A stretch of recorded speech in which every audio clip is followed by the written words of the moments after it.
Oui, et tout est allé en fait très rapidement. Il y a encore une demi-heure, une heure, cette rivière, la Laïta qui traverse Quimperlé, était toujours dans son lit. Et puis très subitement, vous le voyez, eh bien, elle est sortie de son lit. Comment expliquer ce phénomène? Parce qu'en fait, il a beaucoup plu ces dernières heures, ces derniers jours. Et donc, en amont, les champs sont inondés, sont gorgés d'eau. C'est ce qui explique notamment le fait que la Laïta soit sortie on lit ce soir. Ce que vous voyez ici, ce sont des barrières anti-inondation. Elles ont été conçues pour pouvoir contenir une montée de l'eau jusqu'à 3,50 m, 3,60 m environ. Mais Vigicru avait prévenu, la Laïta devait monter jusqu'à 4 mètres, 4,40 m même, attendu demain aux alentours de midi. Et pour les habitants qui habitent ici dans cette rue, et notamment pour le propriétaire de ce café ici à ma gauche, eh bien, ce sont des heures difficiles encore qui s'annoncent. Lui qui avait déjà été inondé à la fin du mois de décembre et au début du mois de janvier.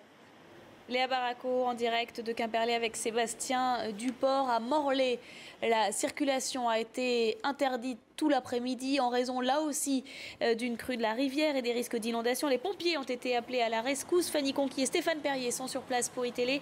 Fanny, l'eau est montée toute la journée et ça continue. Oui, effectivement.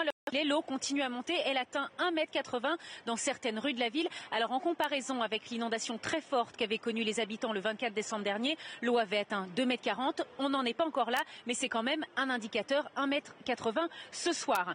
Avec des seaux, avec des raclettes, on voit les commerçants qui tentent de repousser l'eau qui s'engouffre dans leurs boutiques. On les voit qui essayent de pomper les caves qui sont complètement inondées. Et dans le centre-ville, tout est bouclé, il est interdit de circuler. Interdit de stationner. Les pompiers, la police, la Croix-Rouge qui est venue en renfort sont mobilisés pour aider les habitants car la situation pourrait empirer. En fait, tout dépend des précipitations.